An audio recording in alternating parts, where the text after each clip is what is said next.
folks who are, at work and can't join us in person can still watch the recording via the next newsletter. So want to make sure that everybody knows that, just a few seconds ago, we started recording. So I'm going to ask everybody to please put themselves on mute while the presenter talks. And then after he gets finished, we will have dedicated time for you guys to ask questions of Captain Baca. So today we are very excited. We really appreciate Captain Baca with the Albuquerque Fire Rescue Fire Marshal's Office being here today to talk to us about the ADAPT program. And ADAPT stands for Abandoned and Dilapidated Abatement Property Team. And this is a really cool program. We have quite a few properties in District 7 that are in this program. And so I learned about it when I took office, and it's been a really useful tool. And so I wanted you all to learn about it as well. So we are going to turn it over to Captain Baca. Like I said, he's going to talk, and then when he's finished, we can ask questions. So save up those questions till the end. Thank you, Captain Baca. It's all yours. Thank you, Councilor. I really appreciate you guys having me here. And I think we have a really great program to share with you all today. I think we've had quite a bit of an impact on our properties that we deal with within the city. We're not just in District 7. We are operating throughout the entire city. But as Councilor said, we do have quite a few properties within your district. Like I said, we have a really good program. We're working with quite a few different city departments in that regard. And as Councilor said, I am the captain of ADAPT division, which is within the Fire Marshal's Office of the Albuquerque Fire Rescue Department. So I've got a little slideshow that I'm gonna put up for y'all, and hopefully I can get this to work. We'll kind of get moving there.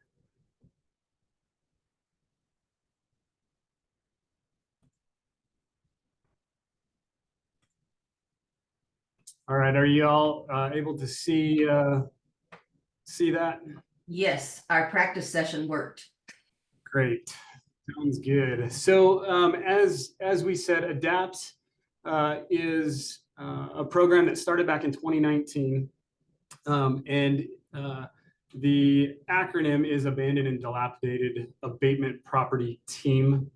I think a lot of times we get kind of put into a category where we just are dealing with abandoned properties and very dilapidated properties. What we do a lot of times is we work with property owners in that regard to get their property to a place where it's no longer affecting the community in various ways.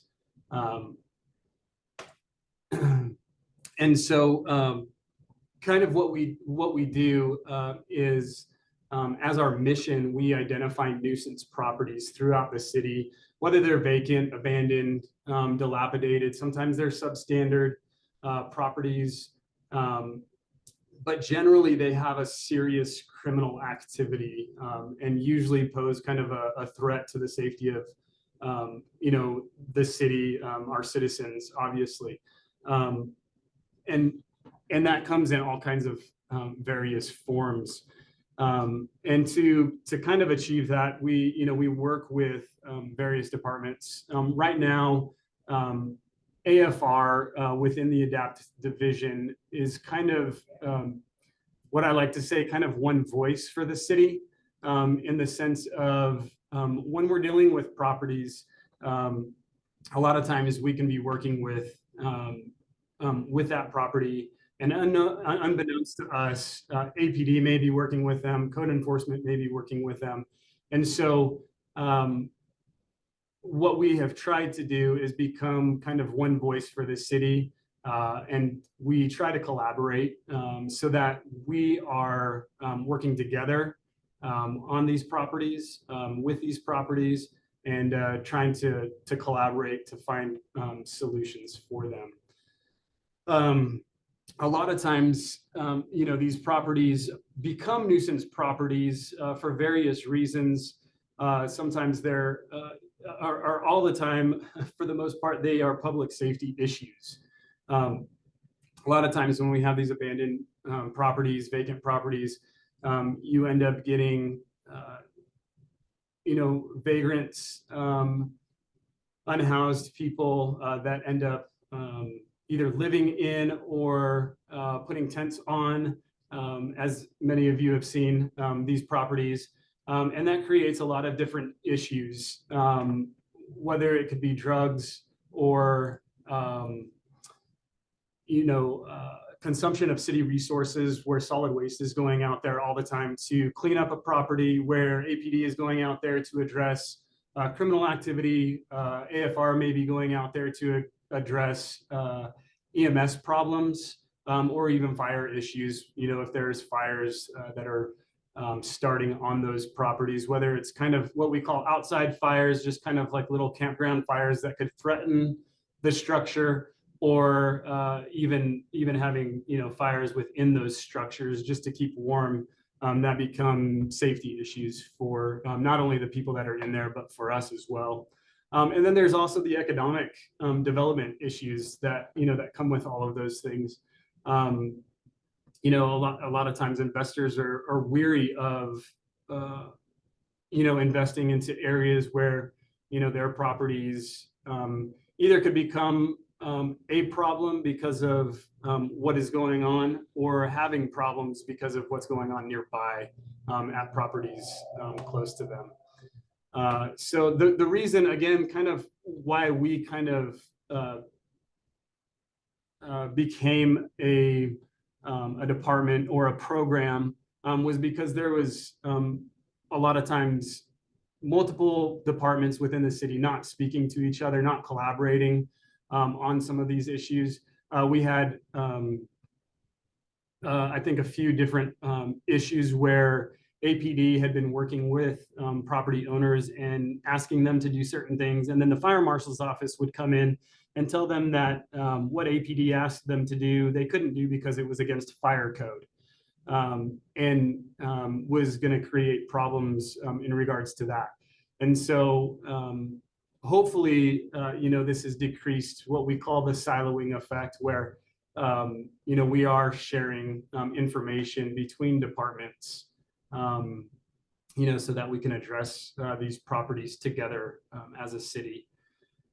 And hopefully we're catching a lot more things. I know recently we've caught quite a few things through the legal department, addressing issues, on properties that I think, I want to say Parks was addressing an issue on a property, and legal got hold of it, and they were able to pass that on to us, and we were able to address the issue collaboratively and in a much more effective way. And so that's been kind of nice, just to kind of watch that, I guess, have a greater impact and better results. So our goals are really to reduce the amount of criminal activity that we see at these properties. They're to reduce safety issues that I've kind of talked about already. We do ask property owners to address and remedy all their housing violations, which code enforcement is enforcing. We also have, obviously, the fire code that we have them address. And all of these things are to, just make the community safer and more desirable for our various stakeholders, whether it is, the development, the immediate community. A lot of times when we address like apartment complexes or multi-family residences, it really helps the immediate community. There's generally families living within those communities. And if they're having lots of criminal activity and those sorts of things, obviously that affects the immediate community if we can reduce that, those types of crimes that are happening there. especially for the kids and the families that are there that don't need to be a part of those or see those. And not that it's just for them, but it is nice. Having children myself, I think about that a lot. But it also addresses, the greater community, the properties that are surrounding, the businesses or residences, and that sort of thing. So generally what we do to achieve our goals is we go in and we work with the property owners through generally we get the property owners into a nuisance abatement agreement, which is a contractual agreement, and it's based off of the city's nuisance ordinance. And I can talk about that a little bit more, but basically we do require them to do certain things on their properties, through the nuisance ordinance. These requirements are generally based off of fire code, housing code, and now we also have like crime prevention principles. They're actually, it's called CPTED, you see it there, and it stands for Crime Prevention Through Environmental Design. And a lot of these things are just to help reduce criminal activity on properties. The crime prevention through environmental design principles, they address, lighting issues, access issues, so fencing, automatic gates. It addresses surveillance type things, whether these properties need surveillance cameras, or things like that to just reduce the crime that's happening on the properties. And I know a lot of times we don't do those types of things on single family residences, but a lot of these things are done on businesses or multifamily residences. We do have other things with the single family residences that we do enforce, like weeds and litter are a big one, and then as well as the criminal activity. We can fence off properties if they are abandoned, and board up properties as well. So we can do different things like that.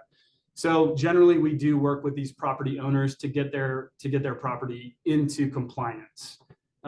We sometimes don't get compliance. As the fire department, we like to think of ourselves as people persons, going into to help and to save. And we generally just have a really good rapport with the property owners. And so we don't usually have to resort to fines or pursuing litigation, but we do have that kind of in our pockets if we need to. And we have fined properties in the past and are currently finding properties, but it is very seldom that we have to do that. Usually we do get very good compliance just by having conversations and helping the property owners out. And a lot of times they're fairly thankful for that. So generally, we, as far as the ADAPT process is concerned, generally we are being referred these properties, whether it's through code enforcement, it's through, sometimes we have SIG alerts, which are basically fires that have happened on properties, or through APD. We generally have area command meetings, basically with the commanders of their districts, and they refer properties to us as well. We get referred properties from 311 through the citizens of Albuquerque. People are able to email us in the ADAPT program as well. So we get referrals from all over the place. Generally, we kind of have a preliminary inspection, and the preliminary inspection kind of goes to basically using a system, a reporting system. It's called ArcGIS, and we basically take all the reporting from APD, from fire, and from code and put them together in one system. And so we kind of are able to look at properties through this system. But that's generally like kind of our preliminary inspection where we see if it is affecting all these departments. Once that happens, we identify, whether or not, these properties actually qualify for the ADAPT program. We'll then send them a notice that if we decide to bring them in, we'll send them a notice that they are being brought into the ADAPT program. And then generally we set up meetings with the property owners in regards to that. We set up inspections. And after those initial inspections, we will go into a nuisance abatement agreement. So we get together with them again and we talk about what they need to do, what they will be required to do, and how they can mitigate the problems that are happening on their properties. And generally, we come into compliance that way. So again, it kind of just shows you that we get into compliance, we can go to litigation. With the compliance, we just continue monitoring. We try to get to properties often to do inspections to see that they are holding up to their end of the agreement. So when we have these NAAs, generally there's timelines that they have to come into compliance with everything that we are requiring them to do through the agreement. Once they've basically done everything that we've required them to do in those agreements, if they have had a 15% reduction in criminal activity, we can at that point clear them. Generally speaking, when we clear properties, I believe our average right now is right around 68% of criminal activity reduction on properties that have entered the ADAPT program. So we do have a very large impact as far as criminal activity on those properties. And when we do have that reduction, it reduces a lot of other issues as well, whether it's safety problems, whether it's issues that solid waste has to deal with, and obviously just the living conditions that people are in. So again, kind of going back, we do collect this data. It does go into this centralized secure database that is available to all our departments in the city. And so generally we do have other departments calling us or at least looking into properties to see if we are dealing with them.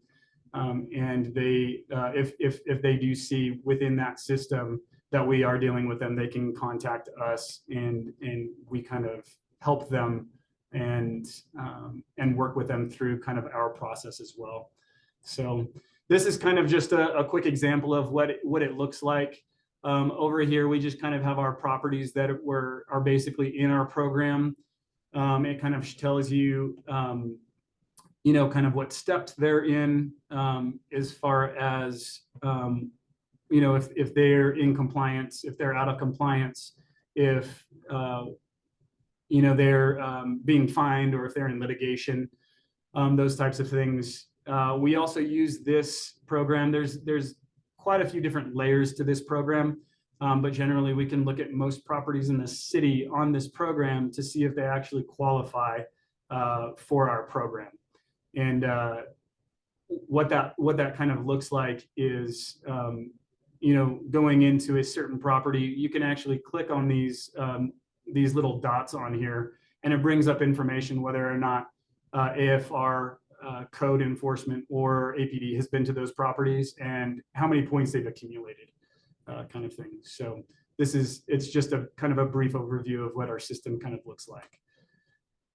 I've kind of already explained this, I think, a little bit, but I guess, I guess we'll just move on from this one because I did kind of go through this mostly. As far as looking into the properties, we look at it from a criminal activity standpoint initially.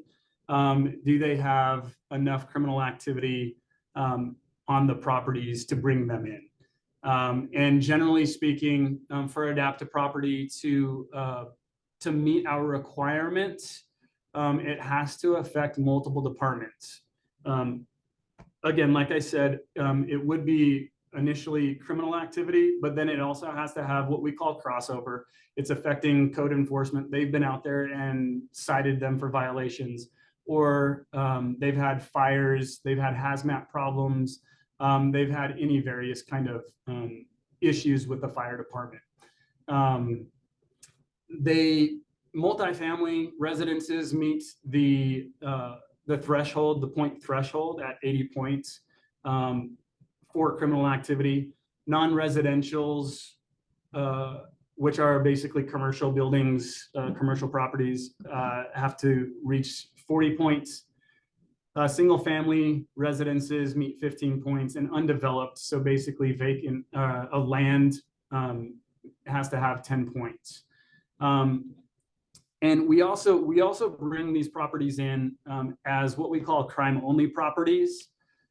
So they basically have enough crime to fit the bill, and the crime-only property, actually, these points would be doubled for them to be brought in as crime-only properties. So for multifamily, it would be 160. For non-residentials, it would be 80.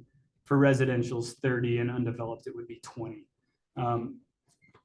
So in generally speaking, I want to kind of point something out. We do have an impact on residential and undeveloped properties. However, for ADAPT, we do have a much larger effect on multifamily and non-residentials. We do refer a lot of our residential issues and undeveloped property issues to code enforcement because they have the ability to do kind of, I guess, not different things, but the same thing, just without a need for ADAPT to do anything else in regards to kind of the criminal activity or the fire code activity. But we do have a pretty big impact when we do bring those types of properties in, the residential and the undeveloped. So as far as kind of our accomplishments, I mentioned earlier that we do have a lot of owner cooperation. It's very, very high, and we do see owners once they kind of get into the program and understand what we're doing and how we're helping them, they usually cooperate, and then they find that their property is sometimes to a point where it's the best it's ever been, and they end up selling it, which is sometimes a frustration for us because it goes to a different owner that hasn't been through our program and understand what we're doing. But the other thing that we do have is these owners are very thankful for what we've done on their property, and a lot of times their residents, their business has increased and improved to a point where they're not dealing with obviously the day-to-day criminal activity. They're not dealing with the day-to-day trash problems and different issues like that they're having on those properties. And so a lot of times when these properties do clear our programs, they're actually very thankful that we've been around and helped them out. The interdepartmental coordination, I think is a huge success for us in that we are talking to multiple departments. I've mentioned APD, I've mentioned code enforcement and solid waste. We've brought in parks, we've brought in environmental health, we've brought in a lot of different departments at different times for different needs. And so that's been a really good thing, I think, for the city as well as for kind of our community as well, that we're able to kind of work with all of these different departments on different issues when they arise. So and then again, all the city departments are able to look at kind of our program and our properties and what we're doing with them. And, you know, have kind of an understanding of what's going on there. And then they have the ability to obviously, you know, call us and contact us to see what's going on with those properties. Because they do get referrals as well for those properties too. And so it's nice for them to be able to just take a look at those things and see what's going on. The other part of it is firefighter safety. You know, our inspectors will go out and tag a lot of these residential properties with kind of I don't know if anybody's seen it. I would assume some of you have, some of you haven't. But it's a large red X on the property with AFR underneath. And this is basically marking this as an unsafe building.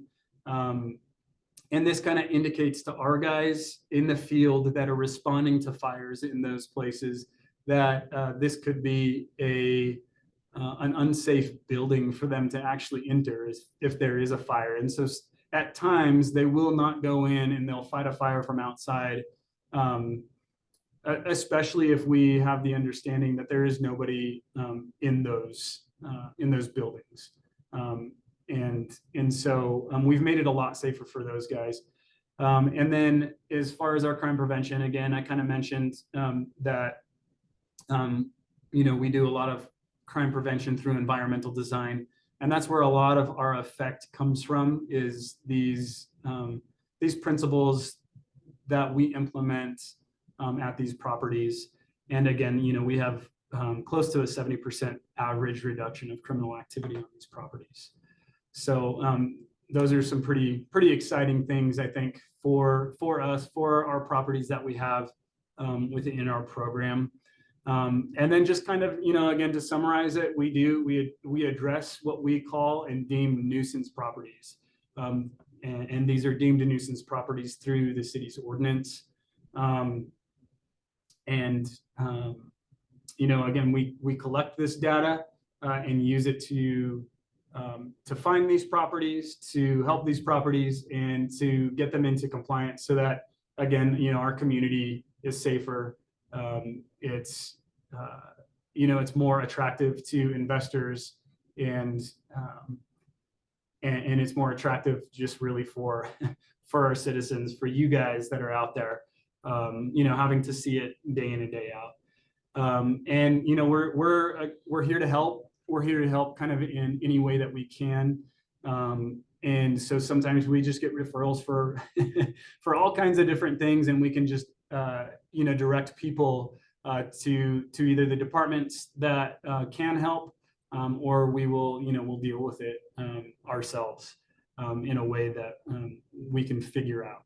So, and if, you know, that's basically kind of what we do and how we do it.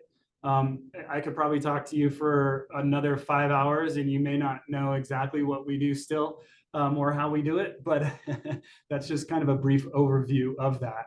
So if you guys have any questions, I'd be happy to answer them. Thank you, Captain. All right, so I'm going to ask you to stop sharing your screen so we can see each other again. I don't know about everybody else, but those tiny little squares I can't see. No, we're seeing your email now, sir. Uh-oh. Well, it moved to my other screen, so there we go. All right. All right. Thank you so much for that overview. I thought that was really helpful. Do folks have questions? If you do, just raise your hand. And I see Patricia already. So let's go to Patricia and everybody else get their questions ready. Thank you, Councilor. The vacant and abandoned task force report that was dated about 6 years ago noted approximately 1,200 to 1,300 residential properties that were vacant or abandoned or dilapidated. Does the captain have a more current number, or does the city know how many residential, typically single family homes, are vacant and abandoned? So that number is constantly changing. And so it's really difficult for us to have a really good understanding of that, because not always are we dealing with that. Sometimes code enforcement is dealing with that. Sometimes it is, it is ADAPT that is dealing with those properties. And then, we have fires and abandoned buildings that pop up all the time. And some of those we're not aware of. And that's why we kind of depend on you, to refer those types of buildings to us or to code. And so as far as that goes, I haven't seen any kind of list. Right now, within Argus, we have, I think, around 800 properties that could qualify for ADAPT. And that doesn't mean that they're actually abandoned or dilapidated. It just means that they might have criminal activity on them. And so those are generally the properties that we're trying to address. And in working with code, I know code has, I'm sure, their list as well, in regards to the abandoned and dilapidated buildings, the unsafe, the substandard buildings. And that's something that we could probably try and work on, but like I said, it is always changing. And so it's really hard to get a good number in regards to that. So just as a follow-up, there's a property on the 900 block of Princeton that has been problematic for years. Is there any way that an individual has access to the ArcGIS to see if that property's already flagged and is on the ADAPT program? I believe we are trying to work on figuring out a way of getting that out to citizens. Right now, I believe it's just available to departments here within the city. And so we're kind of trying to figure some of those things out of what we want to share and what needs to kind of stay confidential, that sort of thing. Understood. So some of those are different issues that we're dealing with. So thank you. Yes, ma'am.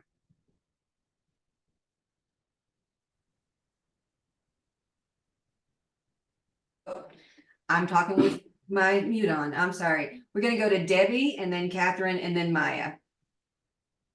Go ahead. Thank Patty asked the question I had, which is whether or not this information was public. So thank you for answering that. And the other question was, I didn't get the contact information you had up on your last screen. I wondered if you could either give it or share it one more time so I could jot that down real quickly. Yeah, hold on one second here. I've got a phone number for you. It's 505-924-3601. And then our email is F as in father, M as in mother, O adapt, ADAPT @cabq.gov. Thank you. Thank you. All right, let's go to Catherine. My question is a bit of a combination. I believe that to get points in the ADAPT system, there have to be calls to 311, 911, and 242 cops. So if a property goes into the ADAPT system, how long does the monitoring last? Because I'm concerned that if after a year or two, if a property reverts back to its old ways, the points count would start at 0 again? No, so in just to kind of clarify, so the way it comes into ADAPT is if they have enough criminal activity. And generally what we do is once we look at the point count within the Arcus system, we do have a legal team that goes through basically a year's worth of reports, criminal, the APD reports, and they verify whether or not that criminal activity is on that property and pertains to that property. Sometimes what will happen is APD will, have a car accident in front of a property, and they use the closest address, for, whatever it is that they're dealing with. And that happens with criminal activity as well. And so we just verify that that criminal activity was actually happened on that address and was kind of attributed to that property. And then we look at it. So once that happens, we do verify the points. Once those points are verified that they do qualify for ADAPT, we make sure that there is that crossover. So it's affecting a different department. And so if it is affecting a different department, it does qualify as a full ADAPT program and not just the crime only program. In regards to bringing that back in, generally, I mean, sometimes this lasts for a few months, to years as far as property owners working with us. We are working on, we're constantly working on changing things here in ADAPT to kind of like as we understand and work with these property owners, how to just better our program. Some of what we have done is once a property clears ADAPT, we're no longer monitoring them, as in we're no longer going to do inspections on that property. That means they have cleared the program. They've done everything we've required with a nuisance abatement agreement. And they have had a reduction in criminal activity to that 15% or above. If for some reason they, come back into, they're referred back to us, we can look at bringing them back into our program. And when we do, we can actually look at bringing them back into our program and finding them or, taking them to litigation straight away. I don't particularly like to do that because, again, generally we get really good compliance just through our relationships and our rapport that we have with those owners. But sometimes it's necessary. So, we do have those, I guess, what we would call a remedy to our situations. Sometimes it doesn't always remedy the problem.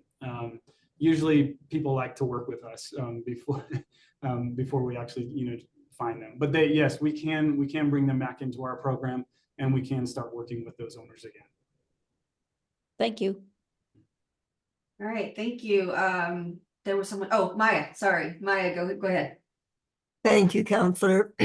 Captain Baca, I want to thank you for having ADAPT come into residence in our neighborhood, the Inez neighborhood near ABQ Uptown. So just over a year ago in December 2022, you came and investigated a property at 7905 Cutler and listed all the violations afterwards in very great detail and sent it to the board of our neighborhood association. We were very grateful for that because finally we were getting action. We had tried for 2 years through Metro Court and code enforcement, who was very wonderfully working with us, but we got nowhere in Metro Court for 2 years. There was a lot of leniency for the family member who was living at that address and destroying it. And so without ADAPT, we would still be having a really terrible problem in our neighborhood. But you selected this residence as one of the worst in the city, which we could only agree with. And gratefully, you started to work on it, got in touch with the owner. Some of the improvements were made.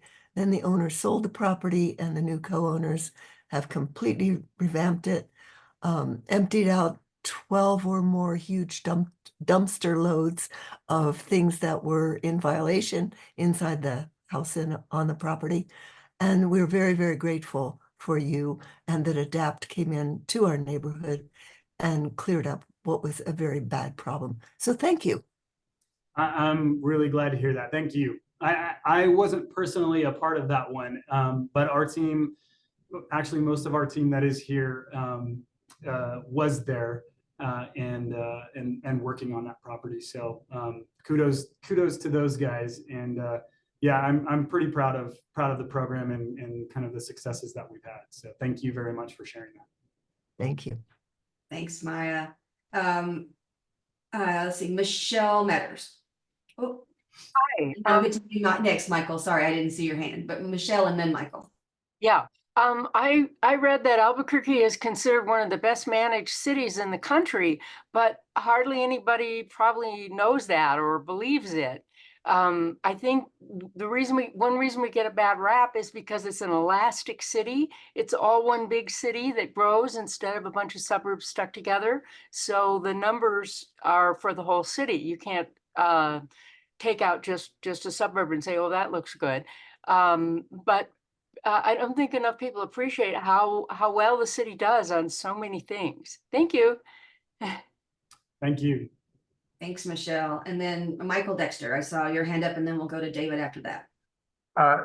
Thank you. Captain Baca, we have in my neighborhood, one single family residence that I wonder whether it might be or might not be a candidate. I don't have reason to think that there is criminal activity, but what it really is, abandoned the back. Michael, I don't know did everyone just lose Michael's audio? Yes. Okay, it wasn't just me. I don't know what happened. We heard you when you started speaking, but we are no longer hearing you.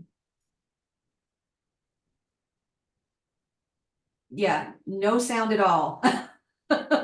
You maybe want to hang up and call back in. Maybe that would help. We'll get to you as soon as you get back in. I don't know what else to suggest because it was working. Let me. Oh, we heard you for a second. Now you're on mute. Okay, I just. We got you. Okay, good. Yeah, so often when things go wrong, you just gotta turn them off and on. And that's what I did with the mute. So Captain Baca, we in my neighborhood we have one single family residence that I wonder whether it might or might not be a candidate for this program. I don't have reason to think that it has criminal activity going on, but the backyard is just full of junk. And if a fire broke out, it would be I don't know what would be burning. Just and so the house is not occupied. Utilities have been turned off. There's some value to the property, but I don't think the owners have money to clean it up. So a couple questions. One, in a situation where the owners don't have money, are there resources available? And then secondly, how much, I mean, if the property does not have criminal activity, is it likely to be a candidate for your program? Yeah, thank you for the question. As far as that goes, generally speaking, no, it would not be a candidate for the ADAPT program. Code enforcement is generally a good one to get in touch with in regards to kind of a weeds and litter, type of issue. They can go over there and assess violations specifically for those types of things. If there is, fire, if there has been a fire there or anything like that, we can obviously address some of those things as well. But if there hasn't been anything in regards to that, no, that would be really more of kind of an issue for code enforcement to do. As far as the funds are concerned, I'm not aware right now of any programs. I know I've had conversations with counselors in regards to different things that they're working on or different programs that are probably out there. I'm not aware of any right now. And maybe a counselor might be aware of some different programs or something like that that would be available for those types of cleanups or something like that. So Thanks, Captain. Thanks, Michael. We don't have anything available that I'm aware of now. There are lots of us thinking through these things, but there are problems with anti-donation, the state's anti-donation clause on a lot of these. So stay tuned for more on that. But as of right now, I'm not aware of anything that would help in that specific situation. Okay, let's go. We've got 5 minutes left. Let's go to David. I think I saw his hand up. Thank you, Councilor. Thank you, Captain. using the nuisance ordinance, and I clearly heard you talking about those neighbors that did cooperate. For those ones that don't cooperate, do you still have demolition as a legal remedy for nuisance properties? Yeah, so, and those are sometimes difficult issues as far as demolition. You know, they have to qualify like as a property as, you know, basically structurally unsafe. And that would be, you know, building safety, going out and doing an inspection, and ensuring that that is indeed something that is unsafe if we were to have fire go there, APD go there, you know, different people that go there, along with, you know, people possibly living in those homes, kind of thing. Unsafe for you know, for even in those types of people that have maybe occupied the house that shouldn't be there. I